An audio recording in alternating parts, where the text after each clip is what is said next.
Champions League, Durán and Di María shine, City still favourites. The 2024-25 UEFA Champions League is underway in its new format, and we have already seen several players shine. Ángel Di María, at 36, continues to lead Benfica with some standout performances, while Aston Villa's Durán is becoming the most feared super sub in the competition.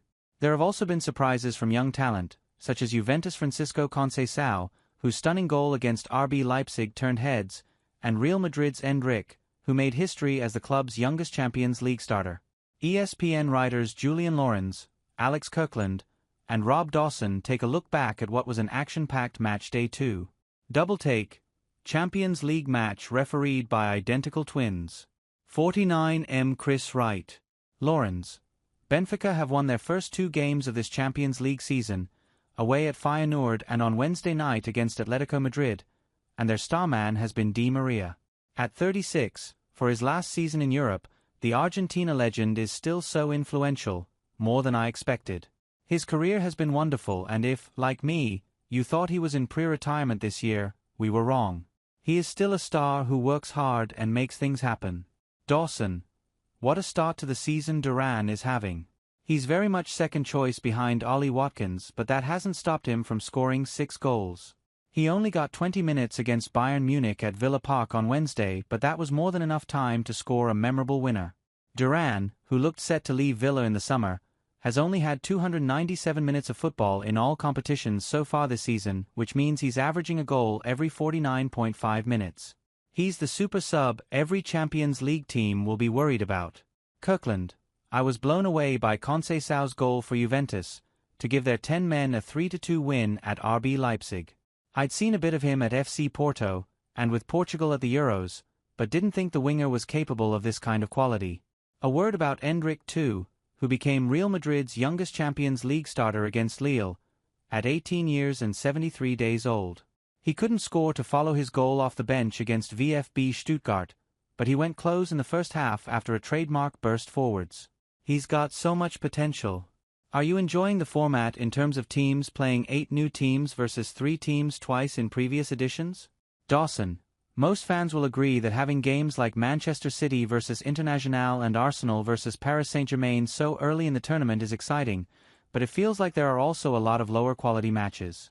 Any tournament is at its best when there's jeopardy and it doesn't feel like there's enough. The new expanded format means more games, but by the end of the league phase we're only going to lose 12 of the 36 teams. We're only 2 games in and it's already beginning to feel like a bit of a grind. Kirkland. I quite like the feeling of having to pay attention to all the games and all the teams, because everything's connected. You end up at least catching the highlights of games you might have ignored previously if they were in a group that you weren't particularly interested in. But I still feel like it's hard to know exactly how valuable a win is, or how disastrous a defeat. We aren't quite sure what the stakes are. That will change as we go along, but right now, even some big results don't feel like they have the weight they should have. Lorenz. I am loving it. I always want more football matches, and I like the idea that in every match day we have big clashes.